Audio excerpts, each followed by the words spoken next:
আজকাল কিছু ঊর্ধ্বপুণ্ড তুলসী কাষ্ঠমালা পরিহিত ব্যক্তিদেরকে দেখছি বা মায়েদেরকে দেখছি যারা ভগবতী কালী, ভগবতী দুর্গা, ভগবান শিব, ভৈরব আদি যে সকল স্বরূপ রয়েছে পরব্রহ্মের, সেগুলিকে নিয়ে নিন্দা করা বা সেগুলিকে নিয়ে ঠাট্টা মজা করা, সেগুলোকে নিয়ে মশকরা করে গান তৈরি করা যে কালী পূজা কোনো কালে ভালো নয়, এরকম অনেক অপপ্রচার সোশ্যাল মিডিয়ায় করছে।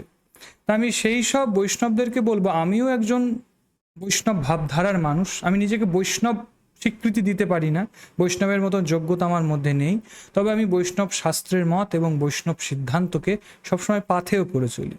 তা বৈষ্ণবদেরই একটি প্রিয় গ্রন্থ হলো শ্রীমদ্ ভাগবত। এই শ্রীমদ্ ভাগবত মহাপুরাণে সুখদেব গোস্বামী চরণ বলেছেন, মুমুক্ষব ঘোর রূপান হিতা ভূত পতিনাথ নারায়ণ কলা শান্তা ভজন্তি আনসূয়। আমরা যারা বৈষ্ণবেরা আছি, আমরা মোক্ষ প্রাপ্তির জন্য শুদ্ধ সত্য শান্ত বিগ্রহ নারায়ণের উপাসনায় করি। আমরা মোক্ষ প্রাপ্তির জন্য চণ্ডী, কালী কিংবা শিবের উপাসনা করি না, আমরা বিষ্ণু উপাসনায় করি। কিন্তু তাই বলে একজন শুদ্ধ সত্য বৈষ্ণব কখনোই এই স্বরূপের, অর্থাৎ কালী, দুর্গা, চণ্ডী, ভৈরবী বা যে সকল তান্ত্রিক স্বরূপ রয়েছে তাদেরকে নিয়ে নিন্দা করে না। এটা সুখদেব গোস্বামী চরণ ভাগবত মহাপুরাণে পরিষ্কার বলেছে।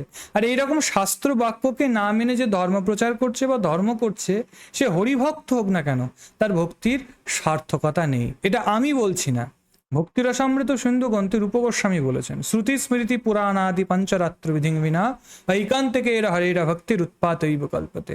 যে শ্রুতি স্মৃতি পুরাণাদি শাস্ত্রের বাক্যকে না মেনে যে যতই হরিভক্তি করুক না কেন, তার হরিভক্তি নিরর্থক, তার হরিভক্তি এই সমাজে উৎপাত সৃষ্টি করে। তাই শাস্ত্রকে জানুন। যেখানে সুখদেব গোস্বামী চরণ বলছেন যে আমরা ভৈরবাদী ভূতপতি প্রজাপতিদের নিন্দা করি না, তাদের দোষ দেখি না, সেখানে আমাদের বিচার করাটা একেবারেই অনুচিত।